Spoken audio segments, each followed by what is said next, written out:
जय जगन्नाथ केमिति अछन आपण माने मु स्नेहा डेली लाइफ को आपण मानु को स्वागत। आपण माने एटा देखि परथिबे एटा हला कखारु फूल। एबे त कखारु फूल मिलिबार सीजन एई टाइम रे ही फूल मार्केट रे बहुत मिले।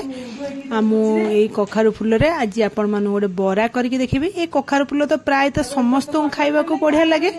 आउ ये कखारु फूल सतरे बहुत टेस्ट आर बराटा। चलतु आमे बनइबा ए कखारु फूल रे बरा। एटा केमती होची चलतु देखिबा। प्रथमे कौन करिबा ना आमे एमती कखारु फूलटा को नै जिबा। ए जो कखारु फूल रे मझिरे जो गंठी पड़िथिबो जोटा डाको एमती काटी देबा। काटिकी ताको तो से सूताटा को एमती काटी देबे जो सूताटा पड़िथिबो गंठी होइकी। तापर आमे से कखारु फूल को मु जेमती देखौची आपण माने सेही भल टाइप रो काटिबे। एमती ता जो मुंडी ठारू टिके आगु के एमती काटी देबे। काट देई जो चारि साइड रे जो लागि थिबो ता जो नाडा भलिया सेटा काढी देबे। आ ता मझिरे एमती गोटे फूलटे बाहरिबो। एई फूलटा को फपाडी देबे। एटा यूज करंतिनी, एटा खिया जायनी, एटा को फपाडी देबे। आ गोटे फूल मु चलंतु आपण मानु गोटे काटिकी देखै दउछि। देखंतु एमती मुंडी ठारू टिके आगु काटी देबे। तब ता चारि साइड रे से जो ग्रीन कलर जो नाडा थिबो सेटा बाहर कर देबे। आ से मझिरे से भुंडीटा को काट देबे। ए भुंडीटा यूज करा जायने तो काढी के फपाडी दे। तापर आमे सब जंग फूल को मु एमती काटी के रखि दैछि। आपण मानु देखै दउछि। देखंतु आ ए जो नाडा गुडा तार डेम्फो गुडा को ए डेम्फो गुडा फपाडीबेनी। एटा को भी आपण माने आलू देकी चटचडी करि परिबे। नहले आ कुछ भी यूज करि परिबे। सागरे भजरे पकै परिबे। तापर आ जो येलो कलर जो मझिरे जो डेम्फो बाहरतला सेटा को फपाडी दैछि जो भुंडीटा। तापर चलन तापे हम मसला रेडी करबा। प्रथमे चाउल गोटे 2 घंटा खंड बतुरेक रख देथिबे। 2-3 मुठा चाउल बतुरे रख देथिली। से चाउल बतुरी गला पर ताको भल्ला भार धोई देकी मु हेतरे तापर ग्राइंडिंग जार दे देछि। हेतरे गोटे छोटो पियाज, 1 इंच अदा, गोटे अधा रसुण माने गोटे रसुण रो गोटे फाड़ अधा रसुण देछि। आ 4टा सुखिला लंका आपण माने राग अनुसार लंका देबे। तापर जीरा एठी गोटे छोटो चम्मच आ पानी एतिकी पकेकी आपण माने ग्राइंडिंग कर देबा। किछि एथरे पकेया दरकार नै। एति पकेकी भल्ल करी चिकन करी बाटी देबा। जे पूरा प्लेन करके आपण माने देखि परथिबे मु एठी बाटी कि नै आछि पूरा चिकन करके। आपण माने एमती चिकन करके बाटी के आनि देबे। आनि देला बारे आपण मानकु देखु जे एतिकी पूरा चिकन हे जाइछि। देखंतु एमती चिकन करी बाटी देबे। तापर आमे ताको आगोडी जगह को ओजाडी देबा। आ ग्राइंडिंग जार जेतिकी लागिछि आ मसला हम ताको धोई कि तार पानीटा पकै देले। तादरे आमे लूण आ हळदी पकईकी भल भाव में मिसई देवा। जमी लुण हलदी सांगरे ये पिठो मसलाटा आमर भल कर मिसी जीव। भल कर पिठो मसला को लुण हलदी सागर भल कर मिसई देला परे मुझे छोट 2 चामच बेसन पकई देछि। आपण माने चाहिए पकेबे ना बेसन टा स्किप करदेबे। किंतु बेसन पकईले बेसी टेस्ट लागिवो। आ गोटे छोट चामच चिकेन मसला पकईछि। आपण माने चिकेन मसला जगह मटन मसला कि करी पाउडर जोटा हेले पकई परिबे।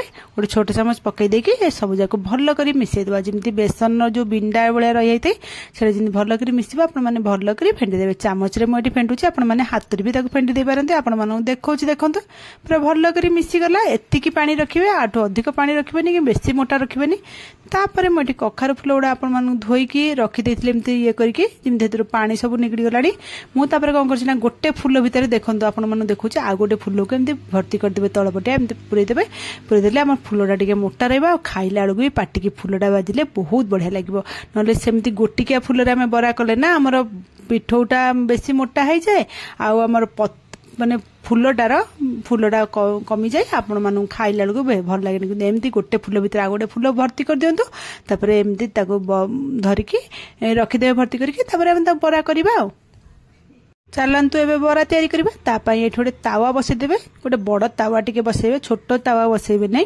से तावा रे सोरिष तेल आगा गोटे चामच भलिया सोरिष तेल पकै देबे। आ ताको एमती ब्रश रे हो किबा आपण मानकर जोउतरे इतले चारियाडे की खड़िका रे हो चारियाडे एमती ताको तेलटा को भल करी जेमती तावा रे सब आडे लागि जिवो लगे देबे। लगे देला परे से जो गोळा आमे जो करथिले जो पिठो गोळाटा सेई गोळा भितरे देखंतु मेंती फूलडा बुडे देबे। बुडे देके एमती ताको सीधा करके एमती डेला गोटे सेकेंड रखि देबे। जेतिकी सेथिरे कोन हबो ना जेतिकी एक्स्ट्रा पिठो हमर फूल लागितबो ना सेटा ना बोही जिवो माने बाहरी पड़िबो। हमर जेतिकी दरकार सेतिकी पिठो फूल धर रहइबो। देखंतु आपण माने एई भल टाइप रो एमती कड़ेकी रखि देकी ताको तबर पकेबे। तावारे आपण माने देखिकी पकेबे। जेतिकी तमर तावारे जागा धरिबो।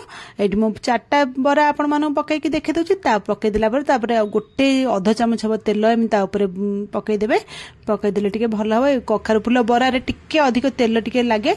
आपण माने जदि स्किप करिया चाहउछन तेल कम पकेबे तेल कम पकई भी करि पारंती कले भी बढ़िया लागिवो खाया पे कखारु फुल बरा जेमती भी कले बहुत बढ़िया टेस्ट लगे। तापर देखंतु मु एरी कखारु फुल गुडा सब जंग लेउटे देछि आपण मानकु 10 मिनिट गला परे ताकु लेउटे की दे 10 मिनिट गोटे साइड लो गैस रखी के 10 मिनिट से कर देबे सेकिबे फिर तापर आउ 10 मिनिट फिर लो रखी गैस एपट साइड से आपण मानकु देखे दउछि देखंतु एबे 10 मिनिट हे गलानी 20 मिनिट परे हमर बरा उडा पूरा रेडी। आपण माने बरा तले तयारी करथु ना स्लो गैस ही रखिकी तैयारी करेंगे जमा हाई करें ना पोड़ भीतरटा भी भल लगे सीजबनी आ खाया को भल लगे लो रखिकी 10-10 मिनिट नखा एमती ये करदे आपण माने देखिकी देखले ही जानिदेबे। तापर मु आपण मानकु बाढ़ी के देखे दउछि देखंतु बरा गुडा केते सुंदर देखाउछि ऊपर पूरा क्रिस्पी रहबो भीतर पूरा सॉफ्ट रहबो आ खाइबा को बहुत बढ़िया लागिवो। मु आपण मानकु गोटे भांगी के एठी देखे दउ चलंतु देखे देबे भांगी केमिति भीतर भागटा आमर केमती अच्छी देखो पूरा तो गरम अच्छी आपण मानू देखौछि देखंतु ए भीतर गोटा देखंतु कि फुलटा आमर पूरा जना पड़छ भीतर पूरा सॉफ्ट रहबो ऊपर पूरा क्रिस्पी रहबो। आपण माने भी एई भली कखारु फुल बरा घरे बनै खांतु। भल लागिले मो चैनल को लाइक शेयर सब्सक्राइब निश्चय करि।